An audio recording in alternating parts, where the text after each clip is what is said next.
नमस्कार दर्शकों, बात आज की चैनल के कार्यक्रम जानना जरूरी है में मैं निपुण भार्गव आपका स्वागत करता हूं। दर्शकों, पिछले कुछ सालों में इसरो द्वारा कई बेहतरीन मिशंस को अंजाम दिया गया है, जिनमें से सबसे बड़ा कीर्तिमान चंद्रयान 3 के रूप में हासिल किया गया है। लेकिन अभी तक ऐसा कोई भी मिशन नहीं है जिसमें इसरो द्वारा मानव को अंतरिक्ष में भेजा गया हो, और इसी उद्देश्य के साथ एक नया मिशन 2025 के लिए प्रस्तावित किया गया है, जिसका नाम है गगनयान मिशन।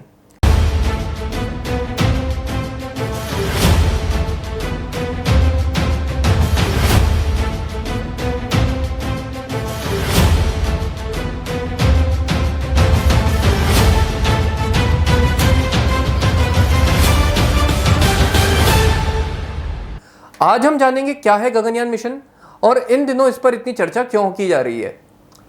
दर्शकों, हाल ही में गगनयान मिशन की टेस्ट फ्लाइट सफलतापूर्वक कंडक्ट कर ली गई है, जिसे टेस्ट व्हीकल अबॉर्ट मिशन 1 यानी कि TVD-1 नाम दिया गया है। इसको अंतरिक्ष यात्रियों की सुरक्षा के लिए कंडक्ट किया गया है। अब आपको गगनयान मिशन की जानकारी दे देते हैं। साथियों, गगनयान मिशन इसरो का पहला ऐसा मिशन है जिसमें मानव को अंतरिक्ष में 5 से 7 दिनों के लिए भेजा जाएगा।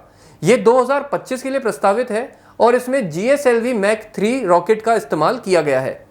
क्योंकि इस मिशन में मानवों को अंतरिक्ष में भेजा जा रहा है, तो उनकी सुरक्षा हेतु इस GSLV 3 को खास तौर पर अलग से मॉडिफाई किया गया है, जिसके कारण इसे ह्यूमन रेटेड LVM-3 नाम दिया गया है। इस रॉकेट में एक ऑर्बिटल मॉड्यूल है जो 2 भागों में विभाजित है, एक क्रू मॉड्यूल और एक सर्विस मॉड्यूल। क्रू मॉड्यूल एक कमरे की तरह है जिसमें 3 लोग बैठकर जाएंगे, और सर्विस मॉड्यूल इस क्रू मॉड्यूल को सुरक्षा प्रदान करेगा। दरअसल जब रॉकेट को लॉन्च किया जाता है तो उसमें काफी कंपन, गर्माहट और आवाज उत्पन्न होती है, जो मानव शरीर के लिए झेल पाना अत्यंत मुश्किल है, और इन्हीं सब चीजों से बचाव हेतु इस सर्विस मॉड्यूल का निर्माण किया गया है।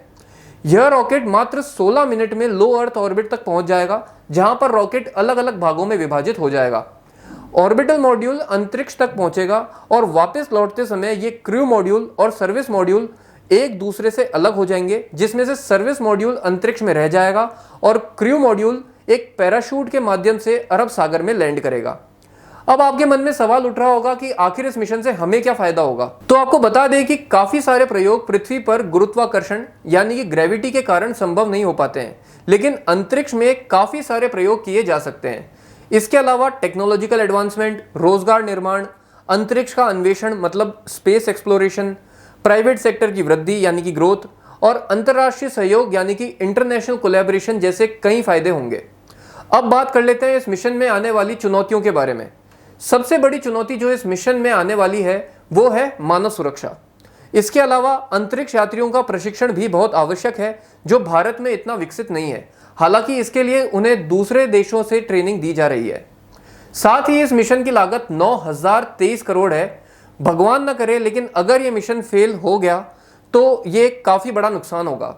हालांकि इस मिशन की लागत अन्य स्पेस एजेंसीज द्वारा भेजे गए मिशन से काफी कम है, पर फिर भी है तो ज्यादा ही। वैसे ये पहली बार नहीं है जब कोई भारतीय अंतरिक्ष में जा रहा है। इससे पहले भी काफी लोग जा चुके हैं, लेकिन यह खास इसलिए बन जाता है क्योंकि ये इसरो द्वारा संचालित किया जा रहा है। इससे पहले जो भी भारतीय यात्री अंतरिक्ष यात्रा कर चुके हैं वो किसी अन्य स्पेस एजेंसी जैसे कि नासा या रोसकॉस्मोस, जो कि एक रशियन स्पेस एजेंसी है, उनके द्वारा भेजे गए हैं। आपको बता दें कि अंतरिक्ष में जाने वाले सबसे पहले भारतीय राकेश शर्मा थे, जो 1984 में ही अंतरिक्ष की यात्रा कर चुके हैं। इनके बारे में एक रोचक तथ्य भी आपको बता दें कि ये वही व्यक्ति हैं जिनसे स्वर्गीय इंदिरा गांधी ने पूछा था कि हमारा भारत वहां से कैसा दिखता है, जिसका जवाब देते हुए इन्होंने कहा था कि सारे जहां से अच्छा हिंदुस्तान हमारा।